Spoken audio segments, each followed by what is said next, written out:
네, 오늘은 변사체 처리 방법입니다. 그리고 전쟁포로 잡은 이제 여자 포로죠. 그런 건 어떻게 할 것인가. 오늘날 오늘 크리스천들한테 좀 이게 이 말씀이 좀 다 생소하죠. 생소하고 현재 우리한테 뭐 적용이 되는 말씀인가 뭐 그런 말씀 중에 하나예요. 신명기 21장 3절 3절을 같이 읽죠.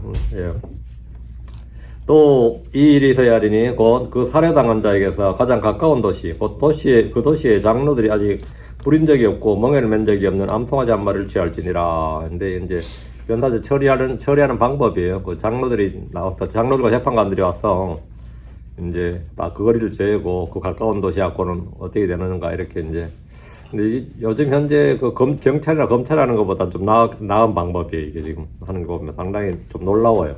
변사체 처리 방법인데 장을 기도합시다. 이다지 우리가 줄 하나님 아버지 감사합니다. 주님께서 은혜 주셔서 오늘 주의 첫날 함께 모여 또 하나님의 말씀을 공부할 시간을 갖습니다. 전능계주하나님께서 지하 계심을 마음에 부어주시고 깨닫는 마음을 주셔서 늘 저희가 이 기록된 말씀을 통해서 힘을 얻도록 하시고 또 주님께서 주시는 말씀을 마음에 잘 받아서 간직하도록 해주시기를 원합니다. 전능계주 하나님 오늘 온전을 주의 영으로 충만한 시간을 갖도록 도와주십시오. 감사드립니다. 주의 승기도합니다. 아멘. 오늘 우리는 이제 신명기 21장 1절부터 14절을 함께 보는데 이 본문을 얼핏 보면 오늘 현대인 특히 우리와 좀 거리가 먼 고대 율법처럼 느껴질 수 있습니다. 들판에서 발견된 시신 처리 방법이 있고 그다음에 전쟁 포로 여인과의 혼인규례인데 21세기를 사는 우리에게 무슨 의미가 있겠느냐 이렇게 생각할 수 있습니다. 그러나 하나님 말씀은 살아있고 활동력이 있어서 이 3500년 전에 기록된 이 모세 율법 속에 오늘 우리의 삶과 공동체 이렇게 말씀하신 하나님의 음성이 담겨 있습니다. 이 부분 전체를 관통하는 하나님의 뜻이 있습니다. 그것은 바로 하나님의 백성은 세상의 약자를 대하는 방식으로 세상의 약자를 대하는 방식으로 살아서는 안 된다는 겁니다. 강자의 논리라고 그러죠. 편리함의 논리, 세상의 약자를 대하는 거는 이제 그런 겁니다. 이익이 되느냐 안 되느냐죠. 이익이 되느냐 안 되느냐. 강자의 논리, 편리함의 논리, 무관심의 논리가 아니라 하나님의 공의와 자비의 논리로 살아야 됩니다. 본문은 크게 두 단락으로 나뉘는데 1절부터 9절은 신원불명의 살인사건 앞에서 공동체가 취해야 할 태도, 10절부터 14절은 전쟁포로 여인에 대한 혼인규례입니다. 이 두 단락은 표면상 전혀 다른 주제처럼 보이지만 하나의 신학적 뿌리를 공유합니다. 그것은 하나님은 아무도 책임지려 하지 않는, 아무도 책임지지 않으려는 상황에서 반드시 누군가가 책임을 져야 된다는 겁니다. 들판에 시신이 하나 있는데 그건 아무도 처리를 못하죠. 아무도 처리 못하면 오늘날 같다면 이제 공무원들이 와서 해야죠. 공무원들이 와서 해야 되는데 지금 현재도 여러분이 길 가다 예를 들어 고양이나 개가 죽으면 어떡합니까? 죽어있는 개나 고양이 시체를 보면 신고를 해야죠 무조건. 그들이 와서 처리합니다. 누가 와서. 저는 여러 번 봤는데요. 근데 개나 고양이는 걸라치고 사람이 죽어 있으면 난리 난 거죠. 당장 폴리스 라인 치고 조사 시작해야 되고 며칠간 아주 귀찮아집니다. 정말 그냥 옐로 라인 쳐놓고 언제까지 거둘 때까지 아주 귀찮아져요. 그러다 살아서는 이제 유전자 검사하고 다 보내가지고 못 찾겠다 그러면 그냥 정부 돈으로 해야 됩니다. 근데 그게 만만치가 않아요. 그게 정부 돈하고 묻어줘야 되기 때문에 그게 다 몇만 불 들거든요. 그러면 CTS는 아주 괴로워해요.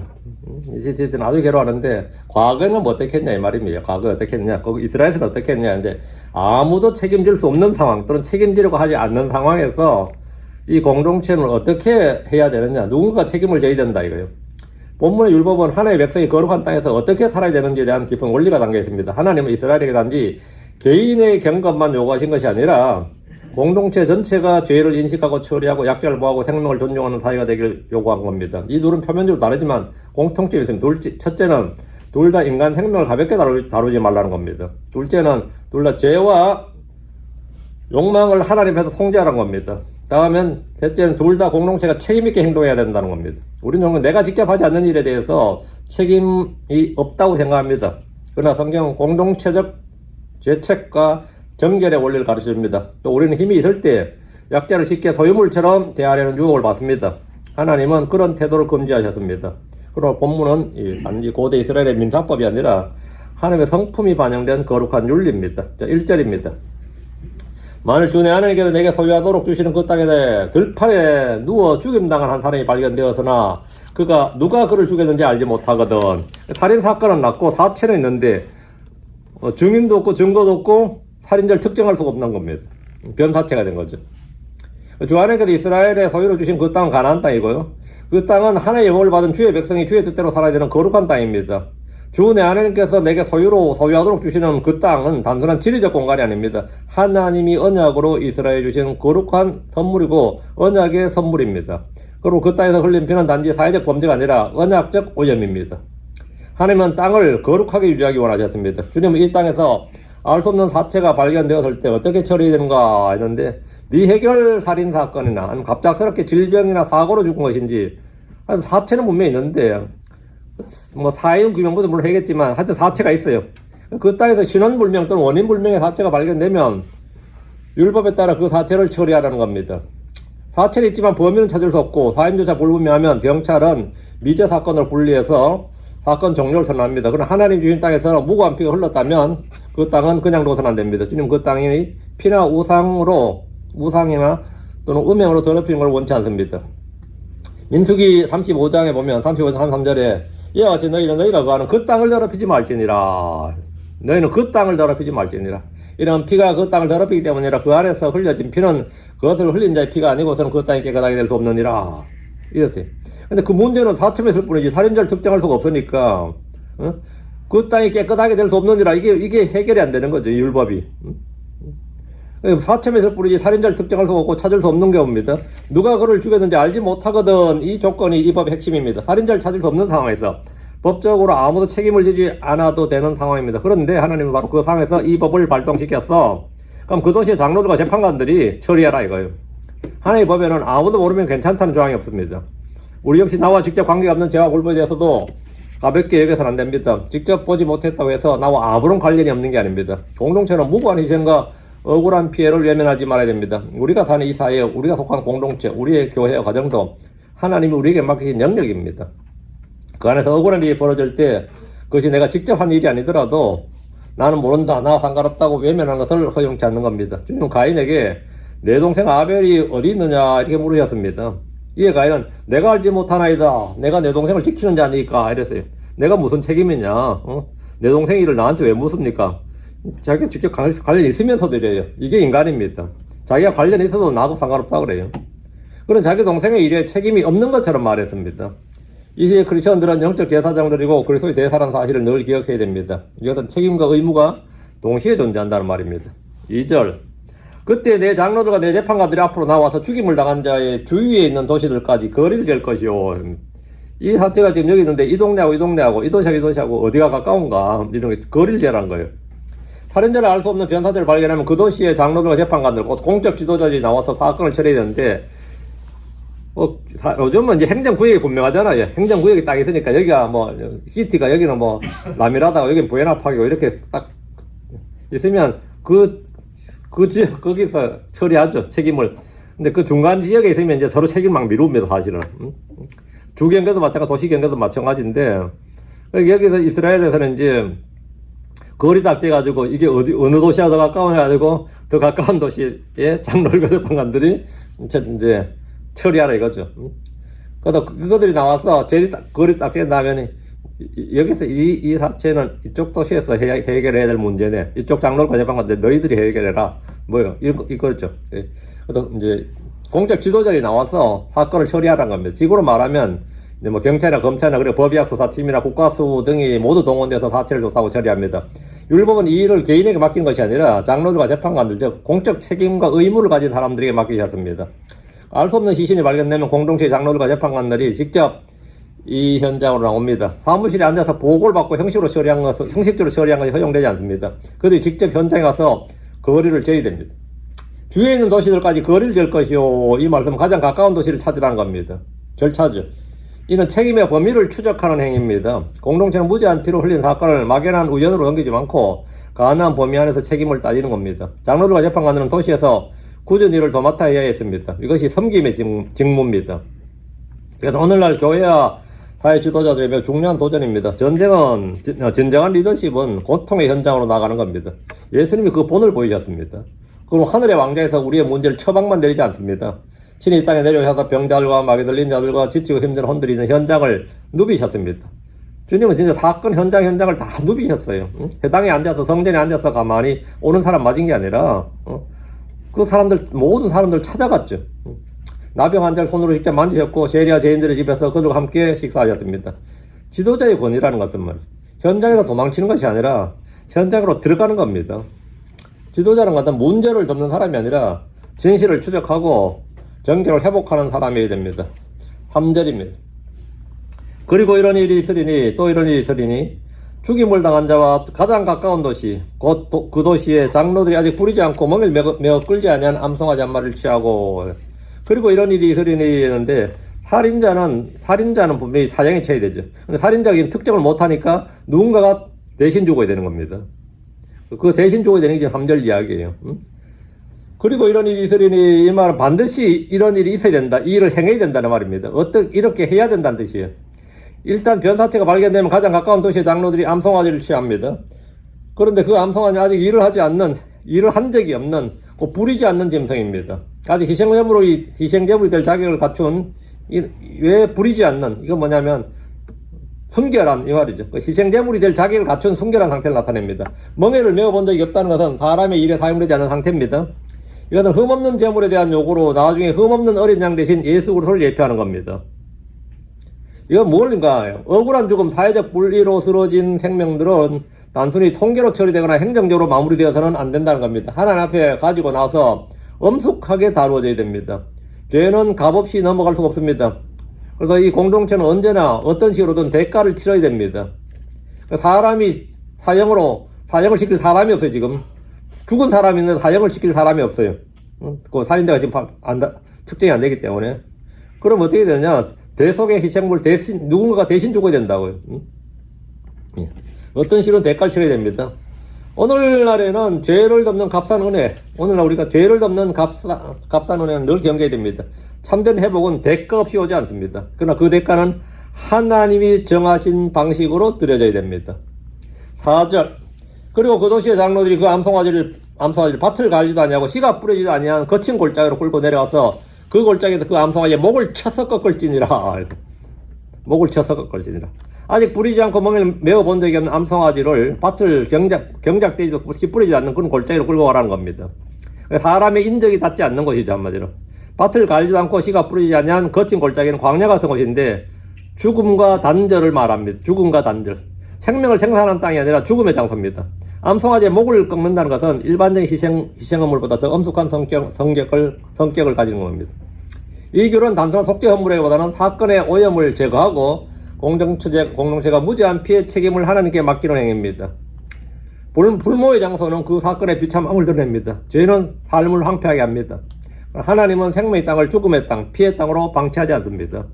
성도는 죄를 낭만화하거나 대속지 않게 여기지 말아야 됩니다. 피는 피로써 속죄됩니다. 5절. 그리고 레위의 아들들인 제사장들이 가까이 나올지니 이는 주 내 하나님께서 그들을 택하사 그분을 섬기게 하시며 또 주의 이름으로 축복하게 하셨기 때문이라. 또 그들의 말에 따라 모든 분쟁과 모든 싸움을 판결할지니라. 제사장들도 제가 늘 했지만 시책물 드리고 기도만 하고 성경 공부하는 사람들이 아닌 거죠. 전쟁 났을 때도 앞장서야 되죠. 이런 사건에도 나와가지고 담보를 해야 되죠. 극한 직업이에요. 변사체를 처리한 일에서 제사장들이 가까이 나와야 됩니다. 제사장들은 단지 성소에서 희생물만 드리고 분양하고 기도만 하는 사람들이 아닙니다. 그들은 전쟁이 나면 앞장서야 됐고 사건이 터지면 부재를 조사해서 재판을 맡고 율법을 가르치고 나병 환자들을 판별하고 이런 형사사건에까지 관여해야 했습니다. 하나님께서 이 일에 장로들이나 관원들 외에 제사장들을 가까이 오라고 하신 것은 이유가 있습니다. 이스라엘의 공적 질서는 단지 행정과 법률만이 아니라 예배와 언약 질서에 기초합니다. 제사장들은 하나님을 섬기고 하나님 이름으로 축복하고 법적 판단에도 관여했습니다. 5절에 이는 주 내 하나님께서 그들을 택하사 그분을 섬기게 하시며 제사장 하나님께서 아론의 아들들 해가지고 그들을 택하셨죠. 그분을 섬기게 하시며 이 제사장의 직무입니다. 또 주의 이름으로 축복하게 하셨기 때문이라. 제사장들의 사역 중에 하나가 백성들을 축복하게 한 것인데 지금 이 일이 사건이 터졌단 말이에요. 이렇게 축복이 아니라 어떤 재앙이 터졌기 때문에 제사장들이 책임감을 갖는 거예요. 지금 5절은 제사장들이 부여받은 권위고 책임입니다. 의무인데 제사장이 무슨 권리로 이런 일에 다 참여하고 판단하는가?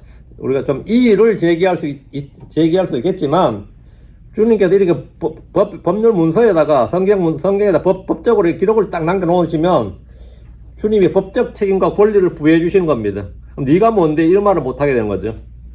지가 뭔데 이런 게 없는 거라고. 한 줄을 법이 왜 그리 중요하냐면 그 사람의 정당성을 부여해 주는 겁니다. 정당성을 부여해 주는 거예요. 그 법에 한 줄이 딱 박혀 있어야 돼. 제사장들한테 이런 일을 이렇게 하라 하면은 뭐 하나님 그렇게 하라고 명령을 주셨고 의무를 주셨다 이거죠. 제사장들은 하나님께서 택하셨고 그분을 섬기게 하셨고 주의 이름으로 축복하게 하신 자들인데 무제한 피해 문제는 단순한 행정 절차, 행정처로 끝나지 않습니다. 이는 하나님 앞에서의 문제이기 때문에 예배와 판결이 연결됩니다. 왜 제사장이 필요하냐? 이 사건, 살인사건은 왜 제사장? 이러면 이 사건이 단순한 법적, 사회적 문제가 아니라 하나님과의 관계 문제이기 때문입니다. 장로들만으로는 충분하지 않습니다. 모든 절차가 하나님 앞에서 이루어지고 있다는 선언이 필요합니다. 하나님께서 말씀하신 대로 우리가 처리합니다. 하나님께서 하라고 하신 대로 일을 합니다. 이거죠. 제사장들이 오는 것이 바로 그 선언입니다. 우리는 왕가의 제사장들로서 단지 교회 건물 안에서 찬양하고 기도하는 것에 그치지 않고 세상의 아픔과 불의와 불법을 하나님 앞으로 가지고 나가는 중보 역할, 그리고 하나님의 아픔으로 하나님의 이름으로 세상을 향해 공의를 선언하는 예언자적 역할을 해야 됩니다. 다시 5절, 또 그들의 말에 따라 모든 분쟁과 모든 상을 판결할지니라 하는데, 우리가 이 왕가의 제사장, 그리스도의 제사장으로서 구약의 제사장들에 관한 직무를 볼 때 늘 이 주목을 해야 됩니다. 구약의 제사장은 레위 제사장 체계잖아요. 신약은 레위 제사장 체계 아니고 멜기세덱의 제사장 체계죠. 제사장 체계가 달라졌는데, 근데 하여튼 제사장만 나오면 늘 왜 예표니까. 그래서 이제 구약의 제사장이 나오면, 아니면 왕이 나오면 우리가 늘 주목을 하는 겁니다. 그건 우리가 직접 연관되어 있단 말이죠. 제사장은 성전에 희생물 드리고 기도만 하는 사람들이 아닙니다. 그들은 백성에게 율법을 가르치는 사람이었습니다. 율법을 알아야 판결할 수 있었기 때문입니다. 제사장은 정결과 부정의 판정을 내린 역할도 했습니다. 질병이나 정결, 예배 문제를 판단했습니다. 제사장은 분쟁과 싸움의 문제에서도 늘 판단에 관여했습니다. 재판관 역할을 했다 이 말이죠. 지역에서 해결하기 어려운 사건을 다루었습니다. 제사장의 판결은 자기 생각이 아니라 율법에 근거해야 했습니다. 제사장은 단순한 제의 담당자가 아니라 말씀의 해석자였고 공동체의 조정자고 거룩함의 수호자였습니다. 6절, 그리고 그 도시의 모든 장로들 곧 그 죽임을 당한 자와 가장 가까운 자들이 그 골짜기에서 목이 베어진 암송아지 위에 자기들의 손을 씻을지니라. 장로들은 손을 씻습니다. 이것은 단순한 위생행위가 아니라 무지의 선언의 상징적 행위입니다. 우리는 이 죽음과 상관이 없습니다. 우리가 죽은 게 아니다 이 말이죠. 우리는 이 죽음과 상관없고 이 죽음으로 해서 우리가 피해 보복이라든가 피해 뭘 받지 않도록 해달라는 겁니다. 이 손을 씻는 이 행위는 우리가 책임이 전혀 없다는 자기 방어도 있지만 공동체가 피해 책임을 인식하고 하나님 앞에서 정결을 구하는 행위입니다. 우리를 깨끗하게 해주십시오 이거죠. 손은 행위를 상징합니다. 손을 씻는다는 것은 우리의 행위가 이 피와 무관하다는 선언이기도 합니다. 이 성경에서 이 말 표현 듣기 전에 우리 그냥 일상에서도 제가 좀 그 손 씻었습니다 그러거든요. 범죄자들도 그래. 제가 그건 손을 완전히 씻었습니다. 손 뗐습니다. 그럼 그 일을 안 한다는 말이고, 손을 씻었습니다. 그러면, 안 믿기긴 하지만, 자기가 손을 씻었다는데, 손을 씻었습니다. 이 표현을 썼는데 이게 완전 성경의 표현이에요. 그러니까 일상 사람들이 쓰는 말이 자기도 모르게 성경적 언어를 많이 쓰고 있습니다. 많이 쓰고 있어요. 시편 26편 6절에서 다윗이 손을 씻어서 무죄함을 증언한다고 말하고, 빌라도도 예수를 넘겨줄 때 자기 손을 씻었습니다. 그런데 이 선에는 두 가지 무죄의 주장이 담겨 있습니다. 직접 죽이지 않았다는 것과 내가 그것을 보고도 방치하지 않았다는 거예요. 직접 죽이지 않았다. 이건 장로들이나 제사장 우리가 직접 죽이지 않았다고. 다음은 이 사체를 보고도 우리는 방치하지 않았다 이거죠. 이 법은 직접 살인자에게만 책임을 묻는 것이 아닙니다. 알면서 침묵하는 자나 목격하고도 외면한 자에게도 책임을 묻습니다. 우리의 눈이 보지 아니하였나이다. 이 선언은 반대로 만약 보았다면 그것만으로도 죄책이 있다는 의미입니다. 우리는 알고도 침묵했던 일들이나 보고도 외면했던 순간들 앞에서 이 말씀을 잘 들어야 됩니다. 자, 24장 11절 12절에 만일 내가 죽음으로 끌려가는 자들과 죽임당할 자들을 구출하려 하지 아니하고 보라 우리는 그것을 알지 못하였노라 내가 말하면 내 마음을 살피시는 그분께서 그것을 깊이 생각하지 아니하시겠느냐 또 내 혼을 지키시는 그분께서 그것을 알지 아니하시겠느냐 그리고 그분께서 각 사람의 행위들에 따라 각 사람에게 보응하지 아니하시겠느냐. 누가 죽음으로 끌려가고 죽임당한 자들을 내가 구출할 마음이 없어 구출하려 하지 않는다. 그러면 주님께서 그걸 생각하지 않겠느냐? 내가 알지 못했다 한다고 무죄가 되느냐? 그렇지 않다 이 말입니다. 나는 보라 우리가 그것을 알지 못하노라 네가 말하면 마음을 살피시는 분께서 그것을 생각하지 않겠느냐 이거예요. 선을 행할 줄 알고 행하지 않는 것은 그것이 그에게 죄가 됩니다. 우리 역시 직접 살인하지 않더라도 방조와 침묵과 무관심으로 죄에 참여할 수 있습니다. 손을 씻는다는 것은 자기의 무관심을 성찰하는 일이기도 합니다. 7절 그리고 그들이 대답하여 말할지니라 우리의 손이 이 피를 흘리지 아니하였고 우리의 눈이 그것을 보지도 아니하였나이다. 이 말은 공식적 선언입니다. 장로들은 공동체가 이 범죄의 직접적 가해자가 아님을 선언하는 겁니다. 그러나 더 넓게 보면 이 선언은 무지한 피가 공동체 안에 있을 때 공동체 이를 외면하지 않겠다는 고백입니다. 우리의 눈이 그것을 보지도 아니하였나이다. 이 말은 목격자 부재죠. 목격자 부재를 뜻하지만 동시에 관심과 책임의 부재를 반성하는 말로도 이해할 수 있습니다. 이스라엘은 피해 문제를 은폐하지 않았습니다. 우리는 나는 몰랐다 이 말로 끝내서는 안 됩니다. 진실을 보지 않았던 눈, 듣지 않았던 귀, 막지 않았던 손을 하나님 앞에서 돌아봐야 됩니다. 무관심은 때때로 죄의 한 형태입니다. 8절입니다. 오 주여 주께서 구속하신 주의 백성 이스라엘에게 자비를 베푸소서. 그리고 무고한 피를 주의 백성 이스라엘에게 돌리지 마소서. 그리하면 그 피가 그들에게 용서되리이다. 이 기도의 근거가 뭔지 보십시오. 주께서 구속하신 백성 이스라엘이죠. 주께서 구속하신 백성. 이들이 하나님께 용서를 구할 수 있는 근거는 자신들의 완전함이 아닙니다. 하나님이 이들을 이집트에서 건져내신 구속 사역이 근거입니다. 그들은 이집트에서 어린 양의 피를 통해 구속을 받았고 주의 크신 권능으로 구출받았습니다. 은혜가 먼저입니다. 용서는 하나님의 은혜에서 오지만 그것은 주께서 보시기에 옳은 것을 행할 때 경험됩니다. 형식만의 의식이 아니라 진정으로 공동체가 책임을 다할 때 하나님은 죄책을 제거하십니다. 오늘날 우리도 마찬가지입니다. 하나님의 용서는 공짜지만 값없는 은혜죠. 회개 없이는 경험되질 않습니다. 이 값없는 공짜인데 공짜도 회개 없이는 경험되잖아요. 책임을 직면하지 않고 은혜만 구하는 것은 이 말씀이 허용되지 않는 겁니다.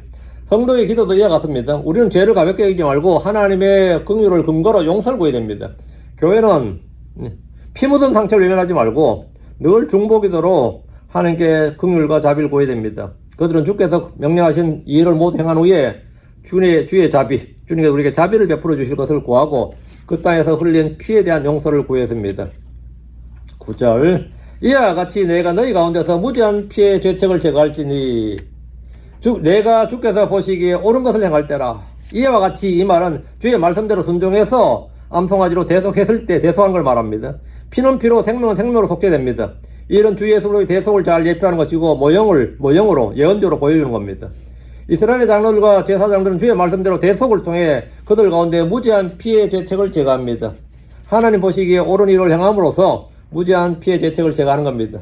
내가 주께서 보시기에 옳은 것을 행할 때, 내가 주께서 보시기에 옳은 것을 행할 때라. 주께서 보시기에 옳은 것을 행해서 그들에 있는 그 무지한 피를 제거하라는 겁니다. 피 흘린 땅에 더럽게 된 걸 제거하라고요. 죄는 사람의 종교의식으로 바꿀 수가 없습니다.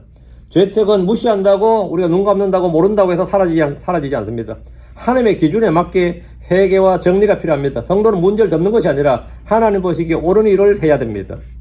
주께서 보시기에 옳은 일이란 바로 주 예수님을 믿는 겁니다. 죄인들이 주의 눈에 주께서 보시기에 옳은 일을 한다. 그건 뭐냐? 주 예수를 믿고 자기 죄를 시인하고 자백하고 긍휼을 구하는 겁니다. 그 주께서 보시기에 옳은 일을 한 거예요. 10절 내가 내 원수들을 대적하여 전쟁터로 나갈 때 10절부터 내용이 확 바뀝니다. 이제 변사제 처리 방법 9절까지고 10절부터 14절은 이제 전쟁터에서 포로를 잡아온 사람들이에요. 내가 내 원수들을 대적하여 전쟁터로 나갈 때 주 내 하나님께서 그들을 내 손에 넘겨주시고 내가 그들을 포로로 잡았을 때 두 번째 단락입니다. 10절부터 14절은 전쟁에서 포로로 잡힌 여인과 결혼하고자 할 때 규례를 다룹니다. 이 단락을 이해하기 위해서는 먼저 고대 금동의 전쟁 문화를 좀 알아야 됩니다. 당시 전쟁에서 포로로 잡힌 여성들은 그 운명이 처참하게 말도 못합니다. 예를 들어 한국의 역사적으로 중국하고 국계에 붙어 있었기 때문에 늘 중국과 전쟁했죠. 옛날부터. 그럼 포로로 참 많이 잡혀가요.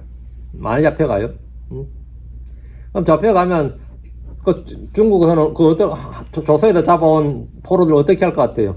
팔죠.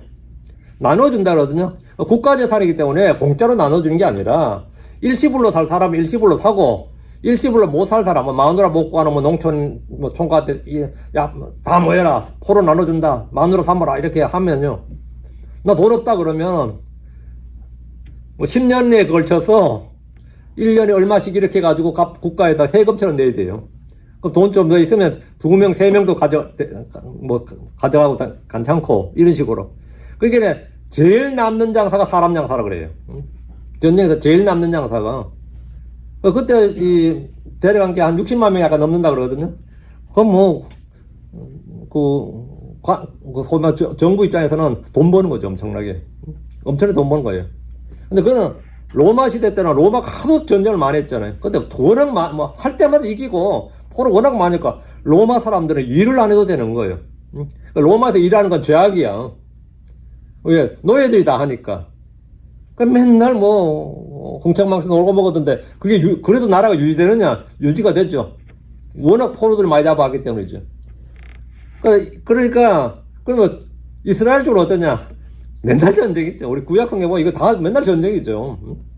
그러다 보니까 이제 이 즉각적인 성폭력이나 노예나 인신매매, 이게 일상적이었습니다. 어떤 법도 그들을 보호하지 않습니다. 그들은 전리품이었어요.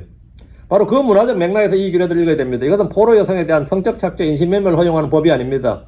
오히려 그것을 엄격하게 제한하고 금지하는 당시 기준으로는 매우 혁신적인 여성 인권보호법입니다. 이거는 현대 눈으로 봐도 이 전쟁에 관한 기로서 엄청난 거예요. 상당한 좀 놀라운, 그 당시에 포로 잡히면 사람 취급, 가축 취급했죠. 근데 지금 여기서 보면 전혀 그렇지 않아요. 11절 보세요. 그리고 포로들 가운데서 아름다운 여자를 보고 그녀를 향하여 마음에 욕심이 생겨 내가 그녀를 내 아내로 삼고자 하거든. 이 절은 인간 욕망의 문제를 다룹니다. 근데 포로를 잡아왔으니까 쥐가 마음대로 할 수 있게 된다 말이죠. 아니 팔아버리거나 사거나 이렇게 되는데, 전쟁 때 포로들 가운데서 아름다운 여자를 보고 욕심이 생길 수 있습니다. 인물이 괜찮네. 여기서 주목할 것은 하나님이 그 욕망 자체를 죄라고 말씀하지 않습니다. 이것은 현실적인 인간의 감정을 인정하는 겁니다. 그러나 이 법이 즉각적으로 요구하는 것은 그 여성을 반드시 뭐라고요? 아내로 맞이할 수 있다는 겁니다. 아내로 맞이할 때. 성적 만족을 위해서 착취가 아니라 정당한 지위와 신분을 부여하고 아내로 맞으라는 겁니다. 우리의 욕망은 타인을 도구로 만들고 타인의 존엄성을 짓밟는 방식으로 표출될 때 죄가 됩니다. 오늘 성적 욕망을 개인의 자유라는 이름으로 타인에게 강요하는 문화나 상대방을 자신의 욕망 충족의 수단으로 여기는 문화를 대적해야 됩니다. 우리는 마음의 욕망을 죄로 정죄하지 않지만 또한 그것을 죄를 짓는데 이용하거나 정당성을 부여해서는 안 됩니다.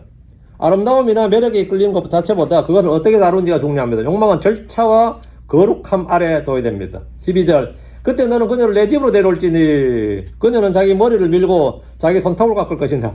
이게 참 독특하죠. 여자를 데려왔어요. 그것도 마누라답게도 데려왔는데 머리를 왜 밀어요? 그 손톱은 왜 깎느냐고. 그 전쟁 포로 중에 어떤 여자를 아내로 삼고자 하면 그녀를 집으로 데려와서 머리를 밀고 손톱을 깎으라는 겁니다. 야, 이거 진짜, 이건 이제 우리 지금 봐도 저도 참, 이거 하나님의 지혜야. 인물이 이쁘네 했는데 머리를 밀어보니까 안 있네. 뭔지 알겠어요? 이쁘네? 옷을 벗겨. 누창 입혀. 화장 다 지워. 안 있네. 이렇게 된 거죠. 머리를 밀어보니까, 머리 밀고 손도 깎아보니까, 이거, 아이고, 내가 눈이 삐었구나. 머리를 밀고 손톱을 깎는 것은, 해석이 다양하긴 한데, 그중 가장 설득적인 것은 이것이 남자의 충동을 방지하는 기능을 한다는 겁니다. 그래가지고 머리 깎고 머리 자랄 때까지 시간이 상당히 걸린단 말이죠. 그럼 충분히 뭐가 되죠? 쿨다운한 시간이야. 전쟁하고 몸이 달아오를 때까지, 올 때는, 했는데, 머리 깎여놓고, 한참 지나서 보니까, 내가 잘못 판단했네. 아니네. 이렇게. 어떤 미인이라도 머리를 밀면 외모의 아름다움은 사라지기 때문입니다. 머리를 밀고 손톱을 깎는 것은 예삼과 전쟁 포로의 정체성을 내려놓는 상징적 행위입니다. 여인의 외모를 변화시킴으로써 순간적 욕망이 아니라 진정한 사랑에 기반한 결정인지를 검증하라는 겁니다. 쉽게 말해 하나님은 그래도 여전히 그 여자를 원하느냐 이렇게 물으시는 겁니다. 그럼 예스 하면 그냥 지가 처음에 마누라 갖고자 했으면 마누라 삼는 거예요. 13절.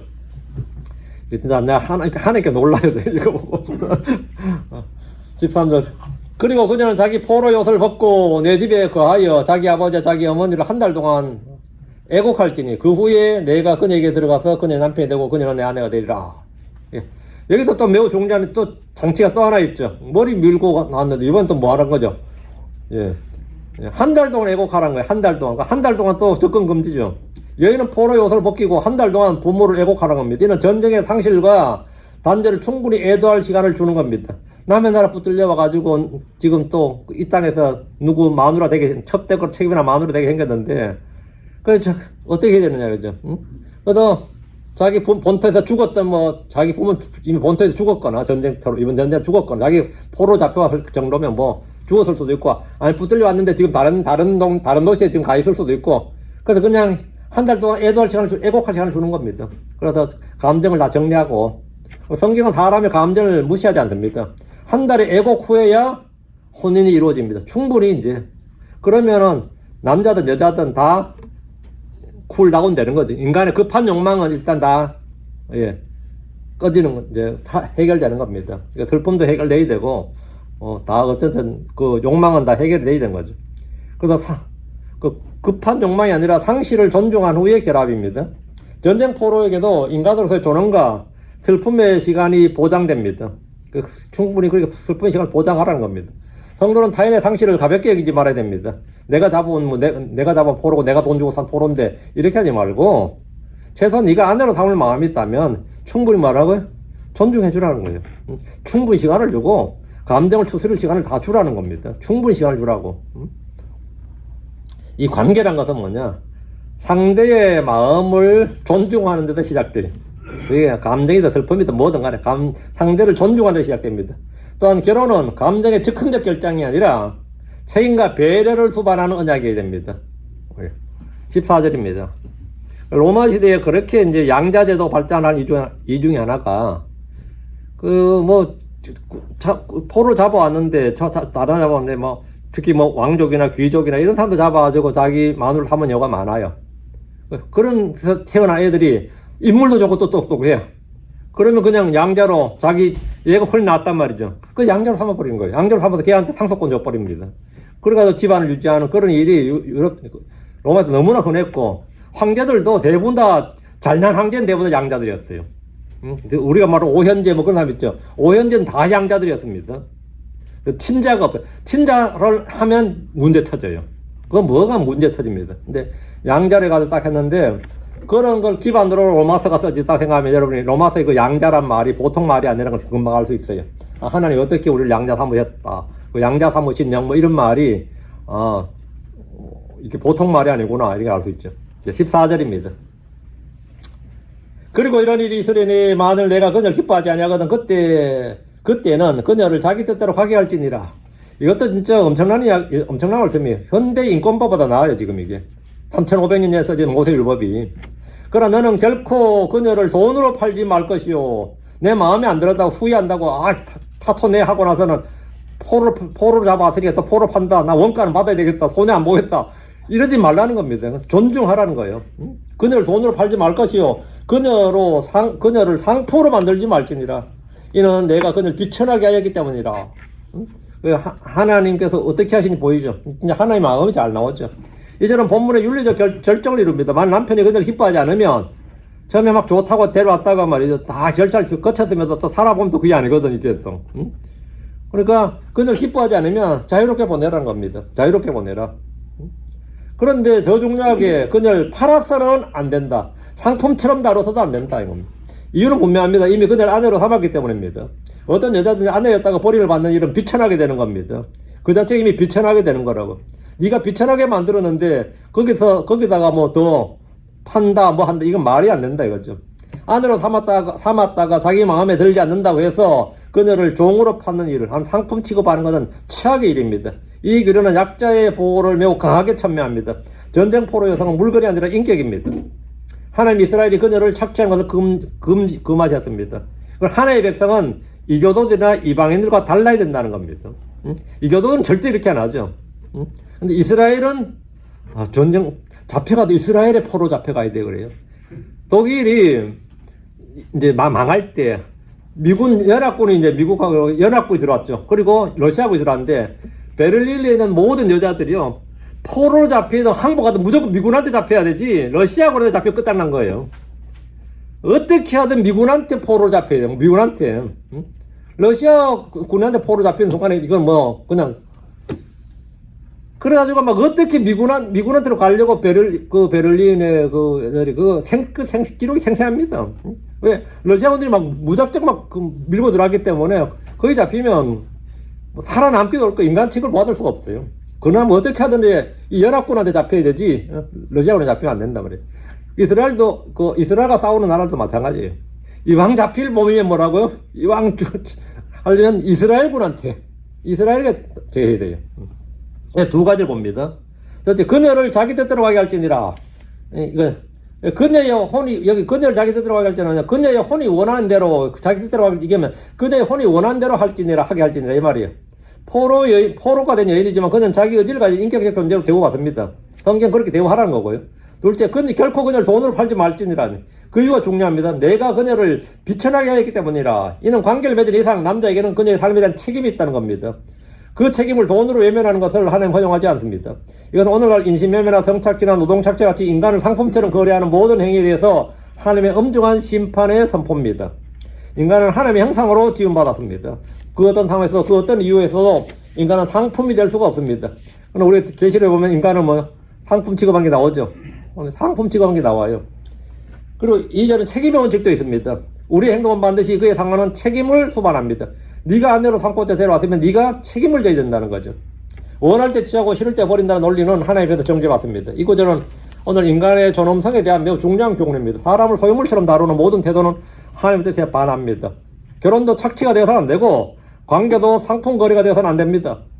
약자를 비천하게 만든 사람은 더 이상 그 사람을 자신의 소유처럼 대할 권리가 없습니다.